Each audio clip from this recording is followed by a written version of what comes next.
Hi, welcome to ShowMeTheCurry.com. I'm Hital. I'm Anuja, and today we're going to show you how to make Masala Cornish Hen. Now, Cornish hens have this wow presentation. They can be put into a centerpiece on a formal table, or they're small enough to just have, all by yourself. Yeah, that's true. So this recipe is a multi-step process, first of which is defrosting your chicken. Right? Yes. So what you have to do is once you buy the Cornish hen, they usually come in packs of 2. Now that's one of the good things about Cornish hen. They're small and they weigh anywhere from 1 pound to 2 pound each. So we have defrosted ours in the refrigerator for at least 24 hours. Now it's very important to defrost it in the refrigerator, because outside is not going to work and it's grounds for contamination basically. So, and you definitely don't want to put it in the microwave to defrost. No. Right. So what we have done is we've washed it very well, and it's kind of just draining out over there while we get everything else ready. And so our next step is dry roasting a lot of our spices, and we have a lot of whole spices here that's going to give a lot of fragrance and just fresh flavor to this dish. So we have a heavy bottom pan heating up here on low heat, and it's already hot. We're going to add 1 star anise, 1-inch piece of cinnamon, we're just going to break it, 4 whole cloves, 3 whole cardamoms, green, and 1 black cardamom. It's a ½ tablespoon of whole black pepper. Or to taste. And we're going to mix it. We're going to give these a little head start because they're a little bigger and they take a little longer to roast. Now keep mixing it because you don't want any one of them to burn or cook a little extra on one side. And like Heather did, break it up if possible. So even the star anise, we've just put it in whole so you can see what it looks like. But it's better if you just break it up. Once you really start getting the aroma and everything starts changing just a little bit of color, we have 2 red chilies, dry red chilies. We're going to just break and add. Oops. Or to taste. Here's 2 tablespoons of whole coriander seeds, 1 teaspoon of cumin seeds, 1 teaspoon of black cumin seeds or shahi jeera, and a 1/4 teaspoon of methi or fenugreek seeds. So once it's all done, we've got a great aroma. You're going to turn off the stove and transfer it into a plate and just allow it to cool down. Now while you're doing this, it tends to smoke a lot, and that's okay. Sometimes it scares people because you'll start coughing and turn on the vent, do what you need to do, but if you see that smoke coming out, that's perfectly okay. You just don't want to burn it, but you want a nice golden color on the spices. Okay, here's our featured item, the chicken, the Cornish hen, and you can see it is it's a little smaller than the regular, not a little actually, quite a bit smaller than your regular chicken. And we've washed it, and like we mentioned, we've drained out all the excess water from it. So you can go into the cavity and you can take out all the innards. So now a very important step is we're going to pat it dry really, really well. Now if you don't pat it dry, the masala and the spices are not going to stick to it. And also one more thing, we're choosing to keep the skin on. Now when you keep the skin on for the chicken and you bake it, it's still very, very moist. The chicken is very moist, the meat is fabulous, it just falls off the bone. But for people who do not like that, you can just take your shears, cut it up and remove it. The cooking time will be a little different, and you have to keep basting it, very important, otherwise it will dry up. So I'm going to get down to drying this. And make sure you get all the corners, and try and dry up the cavity also, so that way it's you don't have any water over there and it just starts coming out later on. So while Anuja is drying the bird, we're going to work on our second set of spices, and these are our wet spices. So what we have is our spice grinder here. We have 2 tablespoons of oil in here. Now we're going to try to grind this masala without any water because we want it to stick to the chicken, and so we're using oil as the agent to help the grinding process. Here, and it's regular oil. You want to use oil that doesn't have a strong flavor, so we're using canola. So in our spice grinder, we're going to add 6 large cloves of garlic. And we have roughly about a tablespoon of ginger. We're just going to chop it into little pieces so it helps the grinding better. We have 6 green chilies. Now, of course, these are to taste. And we have 1/4 of a large onion. Also, we're going to chop roughly. And finally, we have about 12 nice, fresh-looking cilantro stems and leaves. And we're going to grind this into a smooth paste. And you may need to jiggle it around just a little bit because, again, we don't want to use water for this. Jiggle, jiggle.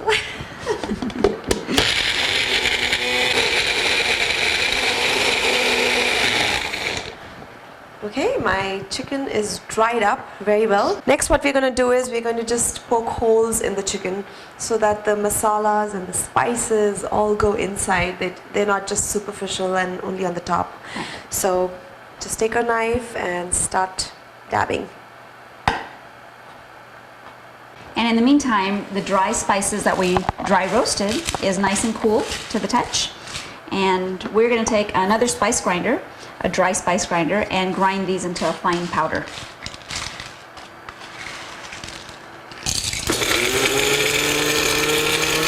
So here are 2 spice mixtures. We have the dry one and we have the wet one. Now these don't have salt in them yet, so we're going to go ahead and add that in right now. And this is to taste. You can taste either of them and get it to the level that you like. But just remember that that's a pretty big chicken there, and this is your only source of salting that chicken. So keep that in mind. It's about 1 teaspoon here and 1 teaspoon here. Just mix it through. So now is the time to marinate the chicken. We already patted it dry, we kind of poked holes. So we're going to start marinating from the inside out, and first we're going to use the dry rub and put it inside and under the skin. So here you go, the inner first. Okay, and then just take your hand and just kind of rub it in. I'm going to take some in my hand and push it in there and under the skin. Get it in wherever you possibly can. Now what you can do is the balance of the dry spice you can mix with your wet spices, your wet masala. And we're going to start rubbing the chicken. Oops.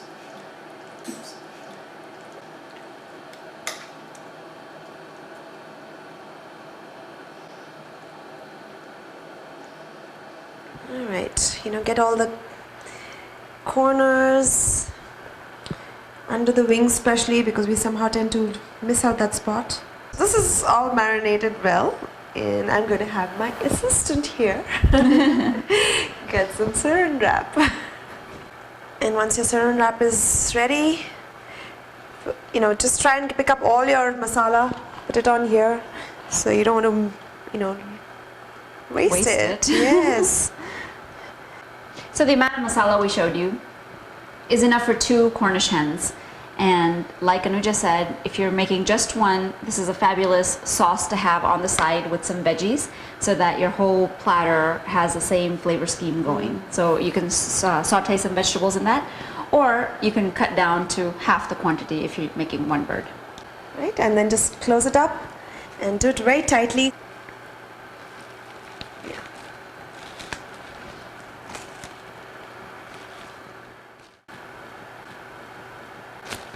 And here's another piece for the edges.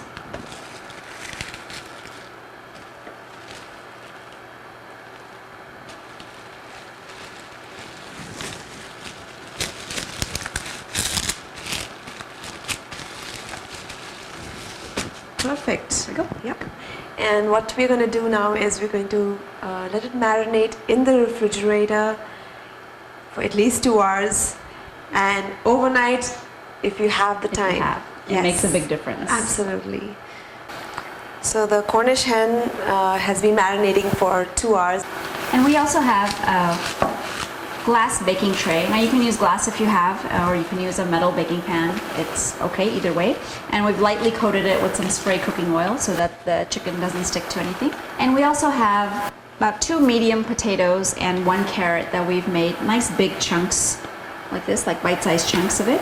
And what we're going to do is we're going to put these veggies in the bottom of the pan. Now this is optional. You can skip it if you like. This wrapping in saran wrap really helps get all the masalas to stick tightly onto the chicken, and it marinates so much better.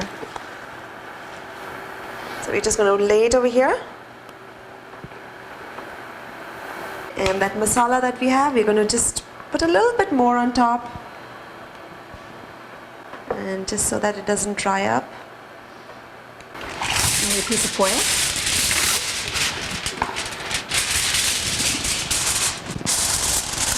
Cover it tightly.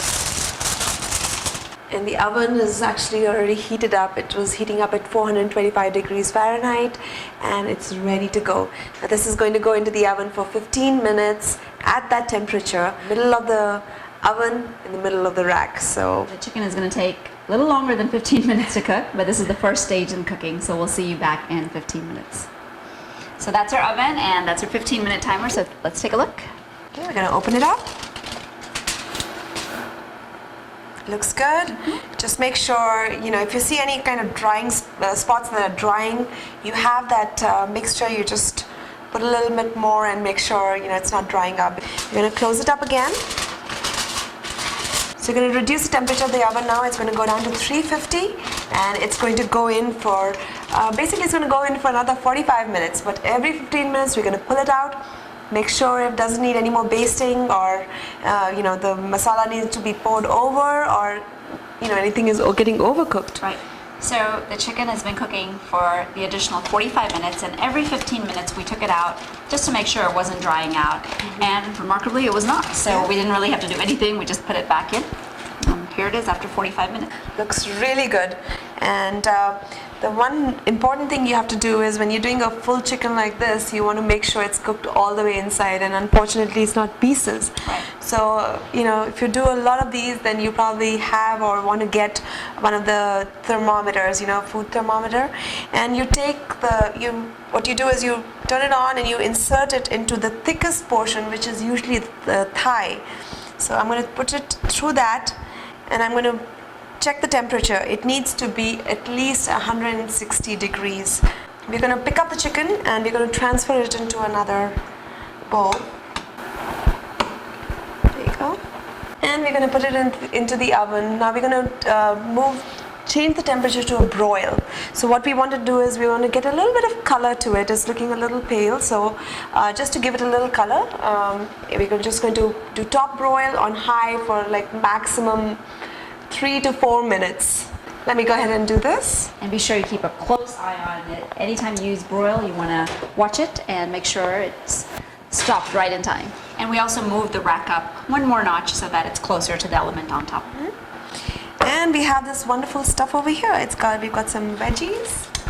They are very well cooked, but we've got a lot of the liquid, which is the broth of the chicken, and you don't want to waste it. It's got a lot of flavor. So when you're serving your nice, beautiful centerpiece of a chicken, you really don't want to serve that liquid because it's going to ruin the whole effect. So what we're going to do is we're going to take that broth or that liquid that came out of the chicken, and we're going to add it to a small skillet.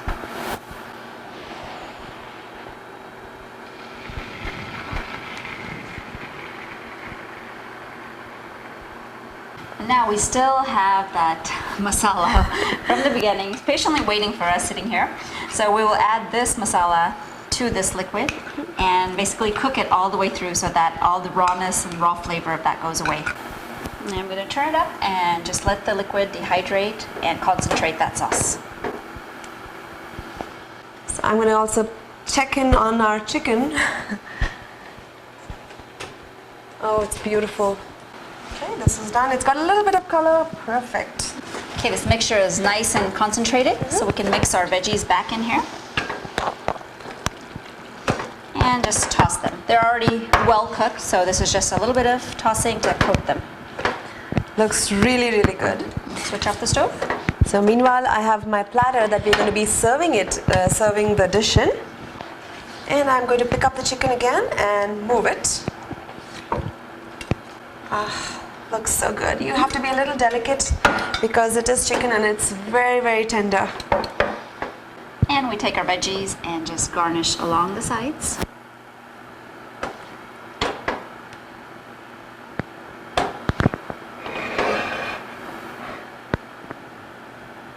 can always wipe the edges later after you've finished putting all this in. So voila, it's all ready. So are you ready for Thanksgiving? Absolutely.